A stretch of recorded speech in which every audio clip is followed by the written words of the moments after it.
আসসালামু আলাইকুম everyone, welcome to my channel. আজ আমি আটা ময়দা সুজি ছাড়াই আপনাদের মালাইকারি বানানো দেখাবো। তো অবশ্যই ধৈর্য সহকারে এই ভিডিওটি দেখবেন, কোনো প্রকার স্কিপ করবেন না, কারণ এখানে অনেক কিছু দেওয়ার বাকি থাকে। যদি স্কিপ করে করেন তাহলে পারফেক্টলি কিন্তু পরে পাবেন না। তাই আপনারা ধৈর্য সহকারে এই মালাইকারিটা আপনারা দেখে আসতে পারেন। সামান্য 6 পিস পাউরুটি দিয়ে এই মালাইকারি আমরা তৈরি করব। তো কীভাবে তৈরি করব অবশ্যই দেখে নেবেন ভালো করে। আর যেতে যেতে বলবো আমার চ্যানেলটিকে আপনারা সাবস্ক্রাইব করবেন এবং লাইক করবেন, বেশি বেশি করে কমেন্ট করবেন। তো চলুন দেখা যাক কীভাবে তৈরি করে। এখানে আমি ব্রেড নিয়েছি 6 পিস। আপনারা যদি লেয়ারটা বেশি ভারী করতে চান তাহলে 8 পিস বা 10 পিস নিতে পারেন। আমি বেশি ভারী করব না, তাই 6 পিস নিয়েছি। এবং বড় সাইজের ব্রেডটা নিলে অনেক ভালো হয়। ঠিক আছে, তো আমি চারপাশে কেটে নিয়েছি। কেটে নেওয়ার পর আমি রেখে দিলাম। আর যে অংশগুলো থাকবে আমরা ব্রেড ক্রাম্ব তৈরি করতে পারবো।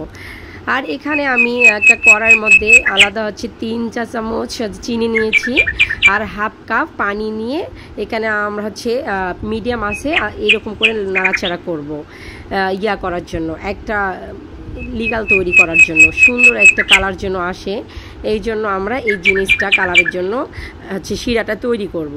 এই শিরাটা কি অনবরত আপনাদের নাড়তে হবে। নাড়ার পর মিডিয়াম আঁচে জাল দেওয়ার পর এটা কিন্তু ধৈর্য সহকারে আপনাদের এটা তৈরি করতে হবে। দেখছেন কালারটা কিভাবে চলে আসলো। বেশি কিন্তু পুড়বেন না, তাহলে তিতা লাগতে পারে। এই কালারটা আসার পর এখানে আমি দুধ ইউজ করলাম। দুধ ইউজ করার পর আপনাদের কিন্তু এই যে দলা পেকে যেতে পারে। আপনি দেখছেন আমার লাকড়ির মাথায় যে চামচটা ওর ওখানে দলা পাকা আছে। এটা দেখে আপনারা একেবারেই ভয় পাবেন না। এটা যদি গরম পেলে এটা গলে যাবে। তারপর এখানে আমি একটা স্মেলের জন্য একটা দিলাম, যে এলাচ দিলাম। এবং আপনাদের মিষ্টিটা আপনাদের ইচ্ছের উপর ডিপেন্ড করে আপনারা কতটুকু মিষ্টি খাবেন। আমি বেশি মিষ্টি খাবো বিকজ আমি বেশি মিষ্টি লাইক করি, তাই এখানে আমি 5-6 চামচ চিনি দিয়েছি। তারপর আপনারা গুঁড়া দুধ এখানে ইউজ করবেন। 4-5-6 চামচের মধ্যে গুঁড়া দুধ ইউজ করবেন, তাহলে দেখা যাচ্ছে খেতে বেশি স্বাদ হয়, খাবারটা অনেক টেস্ট হয়। আর তারপর এখানে আপনার কর্নফ্লাওয়ার 1 চা চামচ, হাফ কাপেরও কম পানির মধ্যে হাফ চামচ নিয়ে ভালো করে গুলিয়ে এখানে আপনি ইউজ করবেন। আমি ভালো করে গুলিয়ে নেবেন, না হলে কিন্তু দেখছেন আমি কত সুন্দর করে গুলাই নিলাম কর্নফ্লাওয়ারটা। হাফ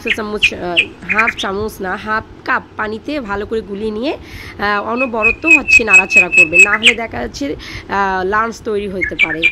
ঠিক আছে, দেখা যাচ্ছে যে ছোটো ছোটো দানা দানা তৈরি হতে পারে। এই জন্য ভালো করে আপনারা নাড়াচাড়া করে ওইটা রেখে দিবেন। ও আর একটা কথা বলি, ওই যে লিগালটা ওটা কিন্তু ভারী করবেন না। এই জন্য এক পোয়া দুধের জন্য 1 চা চামচ কর্নফ্লাওয়ার লাগবে। আর এখানে যে আমার রুটিটা এটা আমি একটা প্যানের মধ্যে নিয়ে এই এখন ব্রাউন কালার না, ব্রাউনের থেকে কম ভালোভাবে ভেজে নেবেন। না ভেজে নিলে দেখা যাচ্ছে ওই জিনিসটা একদম ভেঙে যেতে পারে। তাই হালকাভাবে আমরা ভেজে নিয়ে যেখানে আপনারা যে ডিশে আপনারা এটা তৈরি করবেন সেই ডিশটাতে আপনারা এরকম করে সাজাবেন। সাজার পর যে আমি যে দুধটা তৈরি করেছি আপনারা দেখছেন। আর এখানে বারবার বলতেছি যে এই লিগালটা একদমই যে দুধের ভারী করা যাবে না। এই জন্য কর্নফ্লাওয়ার আপনারা যত পারবেন কম দেওয়ার জন্য, ভারী হলে কিন্তু এখানে ঢুকবে না। তাই আপনারা এই যদি পরিমাণটা বেশি হয়, দুধের পরিমাণটা বেশি হয়, আমার মতোই চামচ দিয়ে নাড়াচাড়া করতে হবে না। আমার দুধের পরিমাণটা কম হয়েছে বিধায় আমি চামচ দিয়ে উপরে একটু করে তুলে দিচ্ছি, আপনারা দেখতেই পাচ্ছেন। আর ভারী দুধটা করবেন না, কর্নফ্লাওয়ার দিলে অলরেডি কিন্তু ভারী হয়ে যায়। ভারী হলে কিন্তু রুটির মধ্যে ঢুকবে না। এখন এখানে আমি একটু কিশমিশ, আপনাদের ইচ্ছে মতো কিশমিশ বাদাম দিয়ে সেজে এই যে একটা র্যাপিং পেপার দিয়ে আপনারা প্যাকিং করতে পারেন, নাহলে এর যেহেতু আমার উপরের অংশটা আছে দিয়ে আমি ফ্রিজে রেখে দিলাম। আমি ফ্রিজে প্রায় 1 ঘন্টার মতো রেখে দিব। ঠান্ডা হয়ে যাবে আর ওটা সুন্দরভাবে হবে। কিন্তু আমার দুঃখের বিষয় আমি 1 ঘন্টা রাখতে পারিনি। আমার বাচ্চা খাওয়ার জন্য অস্থির হয়ে গেছে, তাই আমি 20 মিনিটের মধ্যেই নামিয়ে নিয়েছি। অতটা এখনও সফট হয়নি, কিন্তু আপনাদেরকে বলতেছি আপনারা 1 ঘন্টার আগেই নামাবেন না, নাহলে কিন্তু সফট হবে না এবং অনেক সুন্দরটা যে ভারী লেয়ার হয় সেটা হবে না।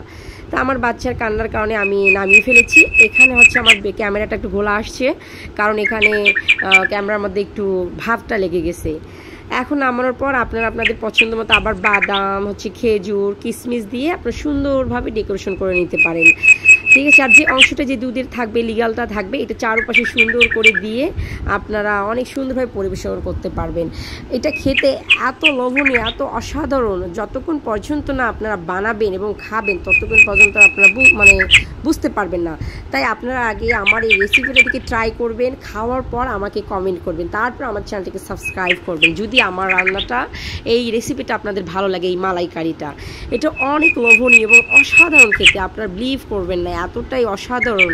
আপনারা একবার প্লিজ আপনারা তৈরি করবেন, আমি আবারও বলতেছি আপনারা তৈরি করবেন। কত যে এতটা সফট হয়নি, আপনারা আমি 20 মিনিটে এটা বের করে ফেলছি, ঠান্ডা অতটা হয়নি। আপনারা অবশ্যই 1 ঘন্টা বা 40 মিনিট রাখবেন। আর বারবার বলতেছি দুধের লিগালটা কিন্তু বেশি কর্নফ্লোর দিয়ে ভারী করা যাবে না। 1 পা দুধের জন্য 1 চা চামচ কর্নফ্লোর ইউজ করতে হবে, তাহলে দেখা যাচ্ছে রুটির ভিতরে এটা ঢুকে সুন্দরভাবে একটা লেয়ার তৈরি হবে। আর ভারী হলে কিন্তু ঢুকবে না, ভিতরে শক্ত থেকে যাবে, ঠিক আছে? এই জন্য পাতলা করে ফেলবেন, আমি বারবার বলতেছি। হ্যাঁ, এইরকম করতে পারেন। 1 পোয়া দুধের মধ্যে 1/2 চা চামচ কর্নফ্লোর দিলেও হবে, আর 1/2 কেজি দুধের জন্য 1 চা চামচ কর্নফ্লোর দিলেও হবে। তা ভিডিওটি আপনাদের কেমন লাগলো অবশ্যই তৈরি করে আমাকে জানাবেন। তা আপনারা ভালো থাকেন, সুস্থ থাকেন। যেতে যেতে বলি আমার চ্যানেলটিকে সাবস্ক্রাইব করতে ভুলবেন না, আমার ভিডিওতে লাইক দিবেন, এবং নেক্সট যে আমি ভিডিও ছাড়বো সেই ইয়াটা পাওয়ার জন্য অবশ্যই আমার চ্যানেলকে সাবস্ক্রাইব করে পাশে যে অল বাটনে ক্লিক করে রেখে দিবেন। তা ভালো থাকবেন, সুস্থ থাকবেন। আবার বলতেছি আমার চ্যানেলকে সাবস্ক্রাইব করতে ভুলবেন না, বারবার বলে দিচ্ছি। ট্রাই করবেন এবং নিজেরা খাবেন, বাচ্চাদেরকে তৈরি করে দিবেন এবং মেহমানদেরকে তৈরি করে দিতে পারেন আপনারা। আসসালামু আলাইকুম।